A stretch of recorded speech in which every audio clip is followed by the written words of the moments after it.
Hello, everyone. My name is Diane Olivo-Posner, and I am the Principal Librarian, Associate Director for the Exploration and Creativity Department of the Los Angeles Public Library. And I'm here today to introduce today's Maker Talk. First off, I'd like to invite everyone to join our Celebrate Earth Challenge, which officially started on Monday, March 1st. Go to lapl.org/celebrate-earth to register for the challenge. It will run until May 1st. Please visit lapl.org/NEISCI Tuesdays for more information on the NASCI Tuesdays. The next NASCI Tuesday is March 16th at 4 p.m. Join us for a virtual water journey. Now on to our Maker Talk. Maker Talks are programs featuring makers from Los Angeles and beyond who make things. A maker can be a grandma who loves to knit and crochet. A maker can be your neighbor who brews beer, makes wine and cheese, and creates beautiful jewelry. A maker can be a barbecue pit master, a robotist, a metalsmith, a glassblower, an origami expert, a gardener, a baker, a toy maker, or eco-fashion designer. Makers are inventors, but they don't just invent. They innovate, hack, and repurpose existing or obsolete technologies, equipment, and knowledge, and take what we already know and give it a new life. So if you or anyone you know are makers, please email us at ecdept@lapl.org. We'll make sure we put that in the chat. And we would love to feature you in our next Maker Talk. Today, we are featuring the Chatsworth Library Maker Space with adult librarian Shawn Stamm. I can't wait to hear about some of the projects that have been created, and one of the templates for an origami flower will be placed in the chat. So without further ado, welcome, Shawn. Hi, Diane. How are you today? I'm great. I'm pleased to be here today on behalf of Chatsworth Library Maker Space. It's a real pleasure, and I hope that I can share with some of my activities that we've done here as a group. So thank you for inviting me. I appreciate it. Thank you. Yes, Vivian Bird and I are Vivian is our lead for the Exploration and Creativity Department's all of our STEM and STEAM programs and neighborhood science. And we were really excited to invite you today. So here's my first question, Shawn. How did you become a maker? Well, you know, I started out very early in life as a maker, and you might be surprised how I became a maker. I became a maker as a child playing with blocks, and that's quite true. When you're playing with wooden blocks, you're really imagining things. You're working really with physics, if you really think about it. If you go and you stack your blocks too high, they fall. That's a principle of physics. Or if you go and you try to make them balance, you have to figure out how to balance. And I was always interested as a child in classical buildings, and so I used to try to make my classical buildings with my blocks. So that was always something I tried to do. And then I moved on to Tinker Toys. And you'll see that reflected in one of my projects today is a Tinker Toy type project I made. I made it with craft sticks and things. So I went to Tinker Toys, and of course I went to Legos, and I went to trains. Trains are great for maker spaces too, because what you do with a train is you go and not only put the track together, but what you also do is you put little trees on it, and you put grass on it, and you put mountains on it, and so that proceeds into makers. That's a maker type territory right there. Mm-hmm. And the other thing too is that with my mom, we used to make macrame when I was a child. She used to also make candles, and she taught me how to needlepoint and how to do crochet. So we did all those kind of things. And with my dad, he was in the construction industry, and he was a plasterer, and he taught me how to do construction. And he also taught me how to do plastering. And one of the things you can do with plastering, of course, is make molds. So I know how to make molds with plaster. And I also rebuilt cars through the years. We rebuilt an entire car from the frame up. Wow. I've also done additions to houses. So making comes naturally to me. This is something I've been doing all of my life.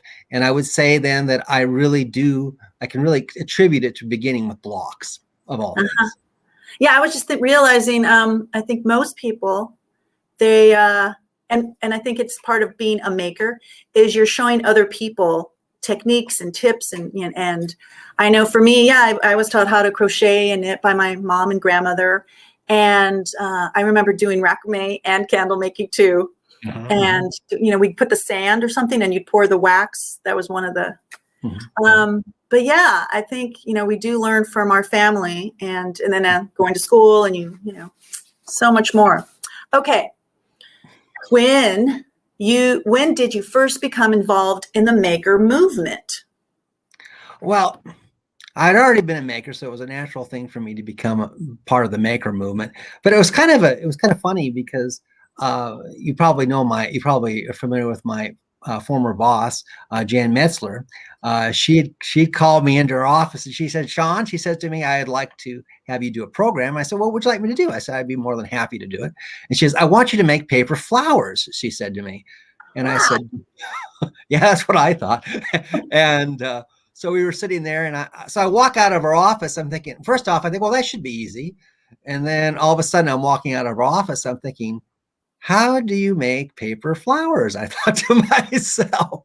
So what I did is I did what any patron would do and any good librarian would do. I went to the catalog and I ordered out books on making paper flowers. And I got them at the library. It's what you do, isn't it? And we do it because we have library cards. I'll make sure. That's right. That's right. It opens up. I'll tell you what. Library cards open up keys to opportunities, and they're wonderful. I mean, I would encourage everybody to get a library card. So what happened is I got all my books and I started reading them, and I decided I need some help. So I asked Lori Summer, who was a member of the Friends group, to help me. And I wanted to do several different flowers. I just didn't want to do one flower. I wanted to do several. So we split the books up and we made all these prototypes of the flowers up, and we created a class. And when we got done with the class, it was a really successful class. And so I thought to myself, this is really excellent. And today you'll get a chance to go and build one of the flowers that we actually started off on. It's kind of hard to see, but we built this flower and I actually put a stem on it and we put leaves on it, and you could put it in your flower pot when you were done. So it was really a fun little project. And you don't need water. It's sustainable. Perfect. It's sustainable. You don't need water. You don't need anything. And so I gave one to Jan, and she had it in her pot all those years, and she never had to water it, and it always looked beautiful. Cool. So we're going to get to make that today. So everyone, we're going to be putting the template in later. Okay. Okay, excellent. So you get a chance to make that. And then what happened was I was watching the YA librarians, I was watching the children's librarians, and they were doing all these neat projects that were done by your department. And I thought to myself, what I really would like to do is I'd like to be able to offer these neat projects to the adults. So I went and I signed up for the Artbot program. And I thought, I can do that for adults, I thought. And I learned so many things during that class. I never learned anything about electronics or electrical type stuff. And what they did is they taught me how to build an Artbot. And so I decided to take it back to the branch for the adults. And what I did with it is I wanted to make it more advanced for the adults. And it's funny because not only adults did it in the class, but also the children did it as well. And I developed this Dalek style Artbot here. And I took a piece of what do you call it? Styrofoam ball. I cut it in half and I hauled it out and I put LED eyes in it. And I made a switch in the back of it. And I had to figure out how to go and do all the electronics in it. And LEDs take a certain amount of power and the motor takes a certain amount of power. And what the cup does is it vibrates and draws a line on a piece of paper. And so I had to go through all these various steps to be able to figure out how to build this. And I learned how to calculate resistors. I learned how the power works. And then I went in and I got a book on AC electricity versus Tesla versus Edison. And I made up an entire class on it for adults. And I had one woman, she came all the way from Santa Monica just to come to our class because she had never seen anything like that before. And it was a lot of fun. And so we built these Dalek style Artbots. And that really got me into the maker movement. That's how I started. Can you show me the bottom of it? Yeah, I can. In fact, it's got Where is batteries in it, as you can see, and then I hid the motor. It's kind of hard to see. It's got Yeah. normally it would have markers on the bottom of it, but I designed it so the markers were hidden, so you could actually go and see all the pretty stuff on here Yeah. with the dialect. So that's what I Nice. did. And I had to pull this out of our archives. I don't have much of this stuff left because it's gone. I've given some of it away, and I've thrown some of it away, sadly, too. So this is what we did. We made this dialect style Artbot, and that's really how I got involved in the STEM part of the movement. I find it absolutely fascinating. Yes, we were lucky a few years ago, as Shawn mentioned, we had some librarian training, and Vivian was able to bring some experts in, and we got this maining training so that we could then offer programs. So I'm glad Shawn was involved with that, because I know for both parents and just, adults, millennials, learning about this stuff is really fun. It's, it's fascinating. So when did you start the Makerspace at Chatsworth? Well, we technically started in 2017, and that was the year really I got involved in all the STEM work, and I got involved in making the paper flowers and things. And so what happened is that the library was having the DTLA Maker Fair. And so I thought to myself, it would really be nice to have a maker space at the library. And I had thought about it during the summer, and I came back after the summer all prepared to do it. And so I thought nice way to really start it off would be go to the Maker Fair. So I invited Bryce Summer to come in and help us. And what we did at that point, when we invited him to come in, we had to give him a project, and then I had a project, and then Lori had a project, and then we made a few projects in order to make a Maker Fair booth. And my project just happened to be a Ferris wheel. And this is the prototype for the first Ferris wheel that I made. And I make wooden ships and things, so I was able to put this together and make a Ferris wheel. Now, what happened with the original Ferris wheel is I tore it apart to make this Ferris wheel back here. So the remnants of my first Ferris wheel is in this particular Ferris wheel back here. You repurposed. I get it. And I can see those are popsicle sticks, right? The original one. Yes, they are. They're all popsicle sticks. And I thought, well, wouldn't that be a nice thing to do, because it's an inexpensive project and I'd be able to have people make them. That was my first thought on the matter. Right. And then I was listening to the YAs, and I was listening to the children's librarians, and they were talking about Arduino. So I thought to myself, why not make this an Arduino powered Ferris wheel? So what we did is I put lights on it, and I had a little special thing in here that communicated the power. And so I had the Arduino control it, and that's where Bryce Summer came in. Bryce Summer is a computer programmer, and he helped me program this Ferris wheel. And so that really worked out fine. So then what happened was I had to think of another project to do. So I got another book from the library, and what I did is I figured out that he could have a teeter-totter. And Bryce modified it. He put a sound sensor on it, and what it has is a ball on it. And what the teeter-totter does is balances the ball in the middle. But he put a sound sensor on it, and he was able to program the Arduino to send out a pulse of sound to the ball in order to level it itself. So the ball was actually leveled by sound. Wow. It was a really neat project. And then we had gotten into 3D printing because we had received these 3D printers from the library. So we decided then to make a robot powered by Arduino as well. So that's really how we began. And while we were at the Maker Fair that day, we met Jeremy Forbes. And Jeremy Forbes happened to have lived in Chatsworth at the time. And he said, I want to join your makerspace, he said. So we got him to come and join our makerspace. And from then on, that's how we really started. Lori then made the flowers for us during the thing. So we had crafts, and we also had electronics too. So that's what we have at our makerspace. That's great. And I love to hear that some of your future projects was because of the Maker Fair that we had. And so for people who don't know, we had our first Maker Fair was successful, but wasn't as large. But by our we're on our third one, right? Yeah, we had 3 of them. That's right.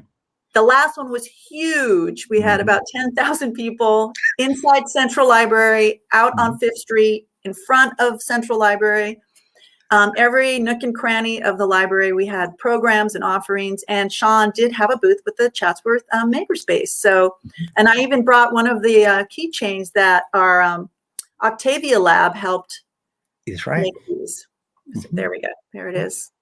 Okay, so give us some description of how the Chatsworth Maker Space works. Is it free? Is it free? Is it free and all of the programs are financed through the friends, or how does it work? How does your makerspace work? Well, I just want to let you know that all of our programs are free. They are financed through our friends group at the library. And if you're sitting out there right now wondering what the friends are, they're a volunteer organization that help finance projects at the library. So I would encourage you, if you want to join the friends group once everything gets back open up, and do things with your library, because there's some libraries that have absolutely marvelous friends group, and you can make a lot of friends with the friends group too. So they graciously went and financed my programs.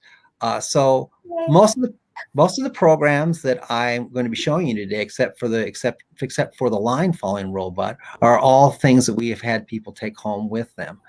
The group itself runs anywhere, I'd say, between 3 to 6 people at any given point.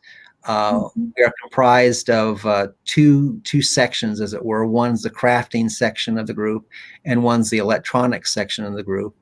And we, generally speaking, have 3 people permanently working with the electronics section. So the electronics takes a lot of work in order to do the electronic part of the STEM portions of the group. We deal with electronics, number one. We deal with programming, computer programming, and also industrial design. And so it really is, Chatsworth Library Maker Space is on one end is a full-blown design program, is what it is. And we prototype things, and we test them with the patrons, and we develop programs for people to use. We do the same thing also with the crafts too, but more so testing patrons when it comes to electronics, because you have to test it before you bring it out to the. So we have all these kids that come by after school. So I test my projects with them. I said, would you try my project out? Oh, sure. Okay, pull out your cell phone and try it. And they have a lot of fun doing it. So that's the Chatsworth Library Maker Space. We offer STEM and also craft programs as well. So in the before the pandemic, what days or times did you was the Makerspace open? Well, okay, the Makerspace is primarily dedicated to creating projects. So if we had people that were patrons that wanted to help us, we'd bring them in, and then we'd go and we'd schedule a program with them. So generally speaking, we didn't have a full-time makerspace there, simply because it takes a while to develop the programs, and then we offer those programs to people. Now, I would ideally like to have a full-time makerspace and have people come in and work with things. I think that would be a lot of fun. But right now, we're just designing the programs and providing them to the public. So they were on different days and times, and the future will probably be like that too. You will. That's what I'm thinking. Yeah. Yes. Okay. Can you show us or tell us some of the projects you have worked on and your makerspace? Absolutely. Thank you for asking. I do happen to have some things here. I went and I dug into our archive again. And this might be a surprise to you, but one of the things we did make, and one of the things I did design, was a flute. And we partnered with the local store there, that what they call a gardening store, and they gave us all these pipes. So what we did is I was able to make a flute that people could decorate. See, you could decorate with yarn, you can decorate and paint it. And so what I had to do is I had to figure out, number one, how to build the flute. And so there's a lot of physics behind that. So I was able to teach the physics behind the flute. I had to also get a head for the flute too, as you can see here. And so I went to Thingiverse and I downloaded a head for the flute, and I adjusted the size of the pipe. And we printed all these off in 3D with the 3D print, which was really kind of fun, actually. Let me play it for you. I'm not a very good player, but I'll play it for you. That's all I can do. But I was expecting to hear the pipes from Peruvian mountains. Well, do it again, Shawn. Do it again. One more time. Okay. Encore. Okay, wait, I'll play it one more time. Wait a minute. Let me see. My fingers don't fit too well. All right. I'm not that good, but that's how it plays. There are people that can play it, and I've had people come by and actually play it for me. Now, it's funny you should mention Peru, because I'll never forget, I was down in Mexico, and I fell in love with the Peruvian panpipe down there. And really, this whole project was to build a panpipe. Oh, beautiful. Oh my God, look at that. And so what we did is, that was another thing I wanted to build. So I wanted to give them two things they build. They could build either the panpipe or the flute. And so that was another thing that I had to figure out. How, the question comes to mind is, how long do these pipes have to be in order to make a sound? All right. This happens to be an octave in middle C. Okay. So I played an octave in middle C. And so at that point, I taught the class musical theory. And then and then I taught them how the physics of sound works, and then I taught them the formula that you needed to use in order to calculate the length of the pipes, which they had to do a little bit of algebra on it, which was kind of fun. And I also taught them the different frequencies for the sound, and how they could use and plug that into the formula and make different size pipes. So this is what we did. It was a lot of fun. How long did it take to make that? Or how many? Did you have a few sessions? What happened is I pre-made all these before this, and I had them decorated, because what I wanted, it was pretty kind of technically challenging to make one of these. Okay. So they had these already, I had these all pre-made for them. I made the pipe for them, and I made this for them, and all they had to do is decorate it. And then what they did is they learned the physics behind sound. Right. That's how I did it. It was a really fun program. So that's wait. Can you play that one? I can, but once again, I'm not that good. So there it is. You can see it's got the entire octave on it. I love it. Okay, so that made sense because they were 3D pieces, so you had to like pre-make everything and put it together. And okay, nice. Okay, so what up? Any other treasures? Let's see. Yes. I got a few more I'd like to show if I may. How about, let's see. Now, I don't know if we can show this or not, but we'll try to show a video on the Beetle Bot. All right. Okay. And see if it works. We were having trouble with it earlier, so maybe it will work. Hey,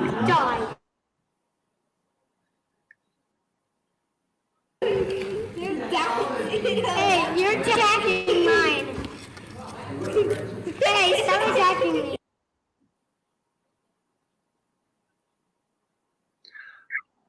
Okay, as you can see, that's a Beetle Bot. And if you've ever gone to any of the maker shows, you see them. And what we decided to do is we decided to modify them and make them for the library and for the patrons to build. It really is what you call a we're taking it one step further. We went from a paper cup to actually making a little robot. And this robot here, this particular robot here, this little dialect bot has a toothbrush motor in it, and those happen to have 2 toothbrush motors in it and 2 switches in it, and also a couple batteries as well. So what we did is we 3D printed a part where it could stick all the batteries on it and stick all the switches on it. So once again, when we designed it, I had to sit down and figure out how it worked. And then once I figured out how it worked, there were certain electrical principles behind it I had to figure out as well in order to teach it. And this might surprise you, but I learned how this particular device worked from a 9-year-old child. Aha!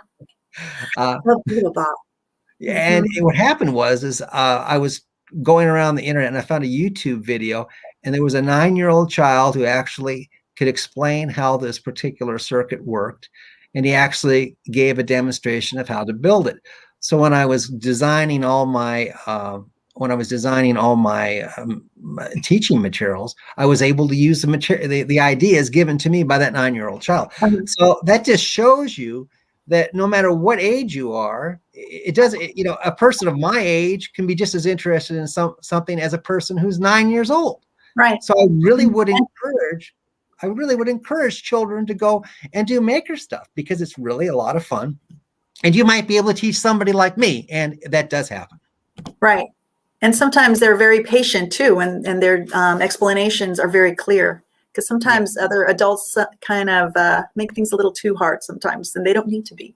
And I wanted to say that I know at the Maker Fair that we had, the bot challenges were one of the most popular booths. Well, they weren't even booths; they were like huge arenas. Because I saw in the picture or the video, you had used cardboard to have so they could have the little bot challenge. Mm-hmm. Very cool. Okay, and I know another video what we might have is. Or maybe that was it. I don't know if there's another video on the robot discuss. We have one for the line following robot. If we can show that. Leroy. It's Leroy the line bot is what it is. And you know, if you go to the Maker Fairs, you'll see those too. You'll see all those robots too. And the way that the ones they have at the Maker Fair is usually they're mechanical. And so if you remember at the very beginning when we did the Maker Fair at the library, we wanted to go and get into Arduino. And this was our entree into Arduino, as it were. And so what I'll do is I'll pick up my robot and I'll show it to you. This is the robot that we designed. And we 3D printed it is what we did. And as you can see, it has two infrared sensors here, and it has two motors. If you look back here, it's got two motors, both of which are servo motors, and then we built a tray to hold all the electronics on it. Okay? Nice. And if you look, I don't know if you can see it or not, but if you look closely, we numbered all the pins. All right. Now, what an Arduino does is you program it with a computer program, C++ actually. And what it does is it sends electricity to these ports here, and it operates all these little wheels and things. And so it operates the wheels. It also takes in information from the infrared sensor and brings it in, and it reads it, and then it tells which way the motors need to turn is what it does. If you notice too, we also put a top on it, and on each one of these there's two LEDs, and every time a motor light turns on, one of the LEDs turns on as well to tell which motor is on. So you might have been able to see that in the video, but it's a rather advanced little project. So what we had to do is we had to mechanically engineer this and test it and print it, and we had several units that we had to print out. And then at that point, we had to go and develop a program for the patrons of the library to use. And it took a while to develop the whole thing took a while to develop. Right. And hey, you know what? A question just came in. I'm going to put my lovely reading glasses on to read it. Do you need to be really good with coding to build these gadgets? You know, it depends on the gadgets you want to build. Number one. Say, for example, you're building the Beetle Bot, and the answer to that's no. But if you're working with the Arduino, for example, and this is your classical Arduino, you need to know programming. There's no question about it. You need to know it. But the advantage of the one that we built is that this particular one is a very easy entry into coding. What you do is you use an Arduino coding development, a coding environment, and you use C++ to code it. But I'll just give you an idea. This is the first class that I ever offered it for 3 nights, which I thought was amazing. And we only had one person that wasn't able to make it for the entire 3 nights. We kept almost all of the patrons except for one person, and we actually were able to teach them how to code this robot. So yes, you can learn coding, and you can learn coding through a robot like this. It makes it very easy, because one of the nice things about coding a robot like this, you not only see the code, but you see the effects of the code too. You actually are able to go and code a physical object. Right. And that was. And that good thing about the library is there's books on coding, and we have other resources on lynda.com that you can look at to learn coding, and that's what's great. And Rainy Wood had another question. Mhm. Do you get to play with these Arduinos at your makerspace? Yes. Mhm. Yeah, I do. Well, what happens is that when we're developing them, I get a chance to look at them and evaluate them and see whether or not we can use them for programs or not. And then I pass them to the patrons. I say, well, would you like to play with this particular robot? And for the most part, they like to do so. And then sometimes what I'll do is I'll take them aside and I'll explain to them what's going on, to kind of test my teaching theories with them. I'm going to say, would you like to listen to me for a moment? I'm going to explain something. Does this make sense? And then they say, oh yeah, it does make sense. And then at that point, I know that my teaching capabilities are up to snuff and they understand it. So yeah, there's many different things to do. Shawn would bring some of his bots to our librarian. We would have information meetings once a month, and Shawn brought some, and he was showing me how to use it, and we were using our phones to have it go forward and backward. So Shawn's always ready to teach. That's what the best part. Another question has come in. They're just rolling in now, Shawn. Oh, okay, excellent. What has been the most difficult project you've worked on so far? They've all been about the same. I got to say they've all been about the same. I mean, we have an excellent team of people. Like we said, we have programmers, people who work with electronics, people who work with also the mechanical engineering of it. I work with it myself. We all work together as a team. So yeah, it's all about it. It makes a big difference. For example, if you're working as a team, teamwork makes a big difference. And so that's why I say that it's all about the same. Yeah. And that's what's important about makerspaces. There's people there that they see what you're doing, and all of a sudden they're like, if you do this, and then they're teaching you something that you're like, oh, this is great. So it's sharing knowledge. Any other questions? Oh, Patty Miranda. Yeah. Question: where can I buy the materials to create a project like the Draw Robot? Okay. So like the drawing robot, all you need to do is you can go to 99 cents and pick up the motors there. They're electric toothbrushes is what they are. So what you do is you disassemble the electric toothbrushes and you take the motors out and you tape them to the top of the Artbot, and you're able then to make an Artbot. So yeah, most of the stuff can be had in a 99-cent store. The only thing I would advise is, say for example, you're going to build the bump bot. You need to go to a special electronics store to do it. And all should I say what it is? Well, there's a store in the San Fernando Valley that has all of that stuff, but I'll tell you which one it is when we meet. So yeah, they have this, which is that's fine. But yeah, I mean, one of our when we're back open, we're hoping to have more of our STEM and STEAM programs and neighborhood science programs. Was the Artbot. That was one of the popular programs we offered, and the Exploration and Creativity Department would buy the supplies and put them in the box and send them to the different branches. And I myself went to pick up many a toothbrush as supplies for the Artbot, which included like the cup and the markers and the batteries anyway. Okay, we're going to move on to I think there's a video of a Pinata Bot video. Yeah, you have a Pinata Bot. Yes. So if you'd like to show the Pinata Bot, Vivian, you can. Okay. If it works. Hopefully. Crossing our fingers. Got to cross.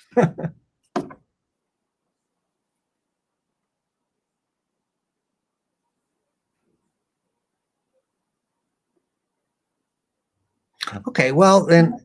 That's okay. That's okay. We're going to talk about during the pandemic.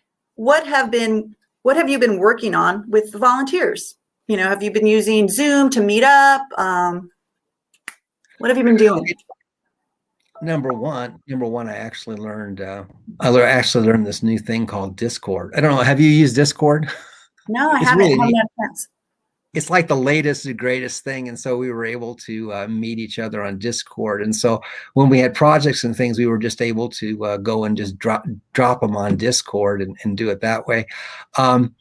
So what happened was I had all these projects planned for 2020. we had gotten a grant for the Pinata Bot, and this is the Pinata Bot right here. And it's a little robot that can be controlled by a remote control through your cell phone.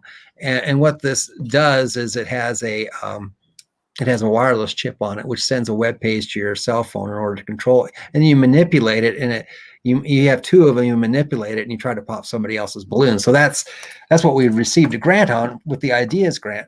So I had that I needed to get done. And so I had originally planned to meet with everybody to teach them how to build this Pinata Bot. That kind of got sidelined last year. So I decided to go and learn how to do videos. So I did video editing, and then I got the group together, and we really went in depth as to how this particular robot worked. So we made videos on we made videos on the programming, number one. We made videos on also the electronics of it, explained how the electronics worked, and also the assembly. So that was one thing we all worked together on. The other thing too is that your office had given me the opportunity to go and do the STEM, the city of STEM, and so I wanted to have our group enroll in it and make their own videos as well. So that was another thing that we did. I got one video from Bryce. Bryce was able to make a video for us, and I had Jeremy. He was in the midst of doing something else. He wasn't able to do it, so I made a video for him. So we have some of the videos from some of the ideas and some of the videos from the group in the city of STEM. So we occupied our time doing those two things, and now that we're getting toward the end of all those things, I'm going to start planning new projects so that we can gear up again when we get back in the library, and also execute that grant. Because these robots right here will be in the libraries around Los Angeles Public Library because of the grant. We will have 10 units floating around each region. So you might get a chance to actually play with this and then learn the particulars of it, because it's a teaching and buildable robot. And now this is where it comes back to Tinker Toys again. You notice how I built this. I put it together with craft sticks, and Tinker Toys always had these little union things in it that you could union. Connectors. And this here, yeah. And so what I did is I made little unions for it so you could put it together like a Tinker Toy. Nice. And it's all 3D printed, and so the patrons can build it, and then they can play a game with it, and then they can learn the specifics of wireless communication with robots. And that's what we have right now. It almost looks like a balloon that will float away. Your balloon. No, Ely a minute. Yeah. I was going to say, we're going to talk about in a bit about the city of STEM that Shawn has mentioned. So we'll talk about that in a second. What do you say to someone that says, I'm not a maker? Well, I would say, yes, you are. And I would say emphatically, yes, you are a maker. And I really think that if you look back to what I had said earlier about playing with blocks, have any of you ever played with blocks out there? Have any of you ever played with dolls, for that matter? I mean, all these things lend yourself to being a maker. And what they do is they stimulate your creativity. They stimulate your imagination. That's what being a maker is all about: stimulating your creativity, stimulating your imagination, imagining something, and then building it. And I would really urge everybody to be a maker, if you really don't consider yourself one, to go and just let your imagination be your guide and build things. I totally agree. Because I know some people they will ask, "What's a maker?" And I'm like, a maker? Really? Everyone is a maker. I mean, really, seriously, because we make food. You're a maker. You, growing up, I know a lot of people learned how to do origami, knitting, sewing, building, all makers. But the big difference, as we had talked about earlier, is repurposing and seeing something and taking it apart and building it again, or seeing a different use for it. So yes, everyone can be a maker, and there's just different types of making, where you might need electronics and coding and where you might not. Do you see any LAPL resources? Did you use any PL resources for your projects or your ideas? Well, it might sound odd to say, but guess what? I use books. What? And yeah, I use books. And I went and I ordered electronics books. I ordered books on making flowers, ordered books on projects for Arduino projects. And all those books really came in handy because I actually used them in the projects that we built as a maker. And then when the pandemic came along, I realized that I was going to have to do video editing. I realized I was going to have to do videos. And I said to myself, well, I've never done this before. And I went through and I looked at a whole bunch of different programs to use. And I finally settled upon Adobe Illustrator. And the Friends group was gracious enough to buy me an Adobe Creative Suite for the year. And then that's when I used the LAPL online courses. If you go to research and homework at LAPL, you'll find lynda.com. And lynda.com has some wonderful programs in it. It really is something that people go directly just to our website to get. It's a very valuable program. And they had a course there on Adobe Premiere Pro. And I learned how to use Adobe Premiere Pro, which is a studio grade editing program that's actually used in the studios. Yeah. And I was able to learn how to use that at LAPL. And there's a whole bunch of other resources that you can use as well. LAPL is wonderful. It's so much. It's a treasure because I know lynda.com usually, yes, you would have to, if you don't have a library card, which everyone can get and it's free, but lynda.com on its own, you would have to have a subscription, but the library has a subscription for you. So with your library card or your e-card or your student success card, you can just go. And one of our previous LA Made programs, somebody did calligraphy, and I was looking up lynda.com to see if we have in lynda.com, you could learn how to do calligraphy plus all the books we have. So I'm so glad to hear you used our resources, Shawn. One of the questions that came in, where did it go? Here it is. The wheel behind you is really getting, what did it say? Is really great. How did you do that project? How long did that project take? And what inspired you to tackle it? That came in from Celia Avila. Well, thank you for asking. What happened is I had originally made this Ferris wheel here, as you can see, and I was really getting interested in doing 3D printing. And really, in order to master the 3D printing, you have to be able to use programs like Fusion 360, which is a full-blown CAD program. And since we were on since I was working with the library, I learned how to use Fusion 360, and I'd always wanted to build one. I started off with a program called Tinkercad, and I built at least a quarter of it with Tinkercad, and then I learned Fusion 360, and the principles and things that I learned off the original Ferris wheel that I had made went into that. In fact, there's something called a slip ring, which communicates all the power to these spokes here. If you go and you look at this here, you can see it still spins and it's still got power going to it. And that was done with what they call a slip ring. So what I had to do is I had all these LEDs here, and I had to wire each. I had to solder every one of these LEDs to the center.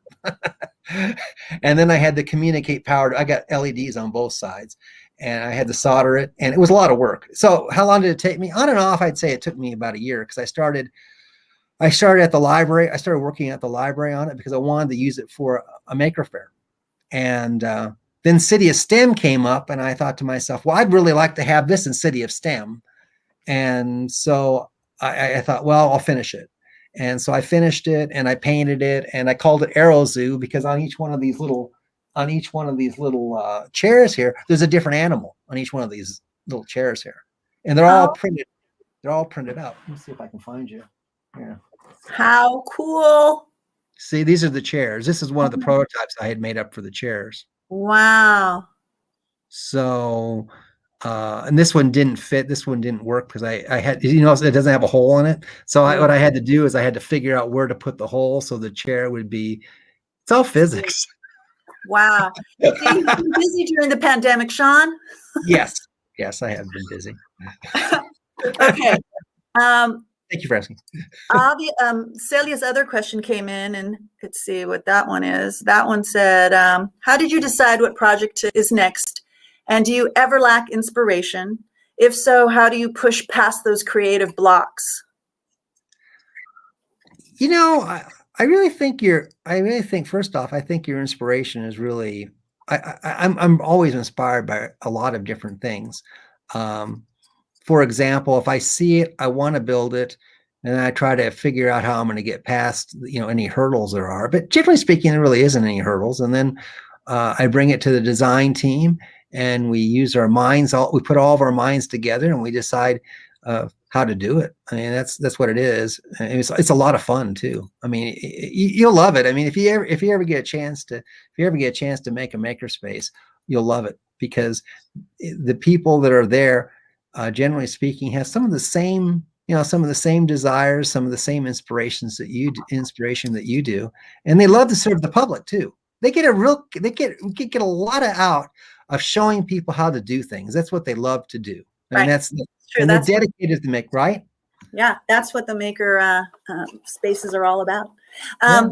I know you recorded something for the upcoming City of STEM that we've been talking about that will be on. Everyone take note. We'll try to put it in the chat. It's Saturday, March 27th.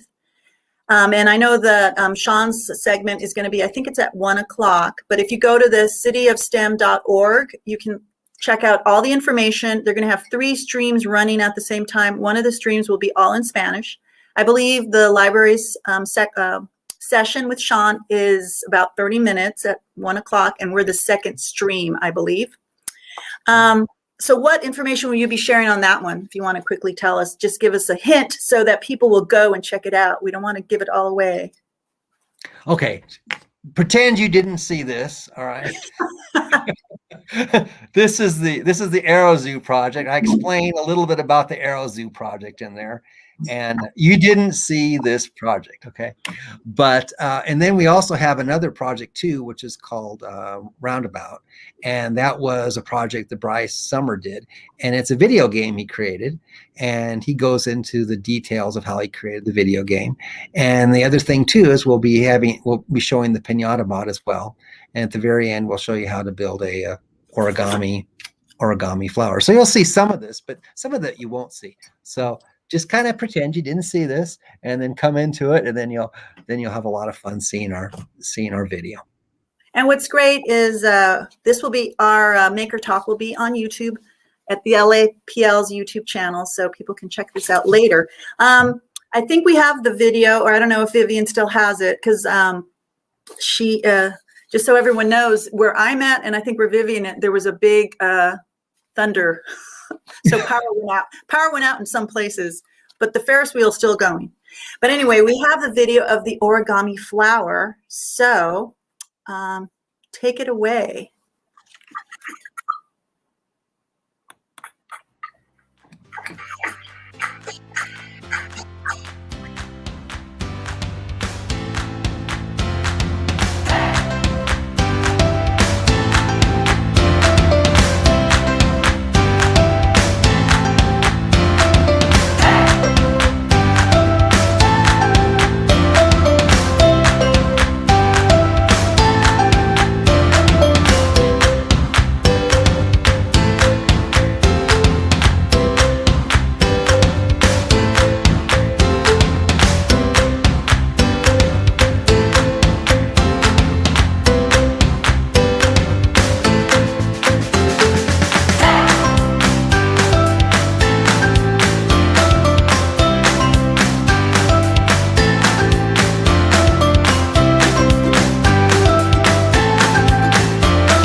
That was so cool. I hope everyone's inspired to go make a ohana flower. That's what I'm going to call it from now on. That is so cool. So we're at 4:50. So, and so let me see if any other questions came in. Any other questions? And the template is in the chat, and I think it is still on our online calendar page too, I believe. So I really enjoyed talking to you, Shawn. I can't wait till the libraries open again so that people can go check out the Chatsworth Maker Space. We also have the Octavia Lab. So I hope people get to come to Central again sometime soon. We're crossing our fingers. It'll be sooner rather than later. But if not, you could always email Shawn if you have questions, or email ecdept@lapl.org, and we'll make sure to send Shawn your questions either way. Did you want to add anything else, Shawn? No, I just want to thank everybody for coming today, and it was really a very fine opportunity to share all of our projects. We have some really wonderful members, and I just like to also thank them publicly for all they've done. In fact, we have some really wonderful patrons at the library, and it's really a delight to work with them. And I really look forward to seeing everybody once we finally get all open up again. So we will eventually get there, and it was a pleasure to be able to do this. Thank you so very much. Oh, hey, we have one more question. Rainy Wood wants to find out, can I bring my own material to make at Makerspace, at your Makerspace? You could, yeah, if you want to join us. Yeah, we can develop something if you'd like to. Yeah, come on. We're at Chatsworth Library. When we open up again, we're always looking for new makers to join our group. And if you have some ideas, or if you have some materials you'd like to you'd like us to help you develop, most definitely come by. Absolutely, more than welcome to. And hopefully in 2022 or 2023, we'll have our Maker Fair again. And we're looking forward. We hopefully partner with City of Stamm, and it'll be a really big and cool Maker Fair. And Shawn and the Chatsworth Maker Space team will be there. Yes. Right. So thanks for joining us, and for our monthly Maker Talk. And remember to check out Shawn at the upcoming City of Stamm event. You can go to cityofstem.org for more information. And we did put that in the chat. Please remember to join us on Thursday, April 29th at 4 p.m. with maker Bruce Dominguez from Supply Frame Design Lab in Pasadena to tell us about rapid prototyping and some super cool stuff he has worked on. Bruce was one of our featured makers at our last DTLA Mini Maker Fair in 2019. And I will say his stuff was super cool. So I can't wait for that Maker Talk. So thanks again, and we hope everyone enjoyed today's Maker Talk. Bye-bye.